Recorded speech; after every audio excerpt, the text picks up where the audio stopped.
Saan tutungo ang mga habang patalikod naghihingalo?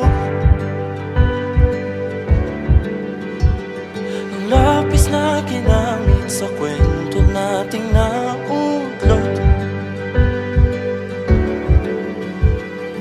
Bawat buklat ng aklat binabalikan, mga liham na ang laman, ligayang dala, ikaw lang ang may akda. Sa lahat ng pahinang sinulat ng tadhana, ikaw at ikaw pa rin. Ang yugtong paulit-ulit kong babalik-balikan. Sigaw ay ikaw pa rin. Patuloy kong panghawakan ang iyong mga salitang hindi na nakikita sa tingin ng iyong mga mata. Ngunit kung sarado na ang puso sa nadarama, pwede bang isipin mo kung bakit tayo nagsimula?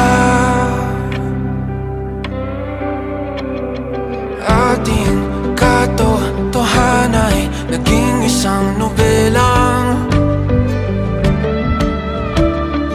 winakasan ng pagtutudang di na nalabanan.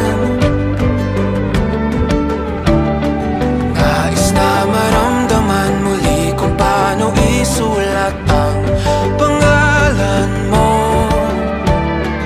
Ngunit bawat letra'y mahirap nang iguhit, dahil binubuo nila ang iyong mga pangako. Sa lahat ng pahinang sinulat ng tadhana, ikaw ikaw pa rin.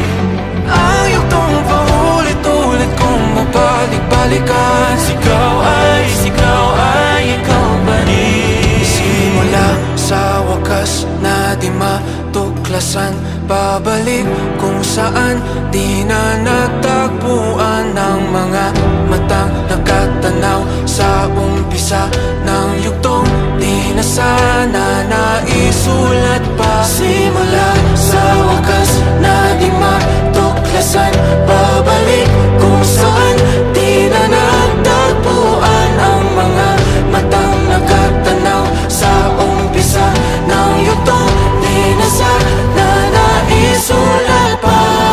Sa lahat ng pahinang sinulat ng tadhana, ikaw pa rin. Ang yugtong paulit-ulit kong babalik-balikan. Sigaw ay ikaw pa rin. Patuloy kong panghahawakan ang iyong mga salita, di na nakikita sa tingin ng iyong mga mata. Ngunit kung sarado na ang puso sa nadarama, pwede bang isipin mo kung bakit tayo nagsimula? Na di matuklasan, babalik ikaw pa rin. Ang mga matang nakatanaw sa umpisa ng yugtong. Sigaw ay naisulat pa.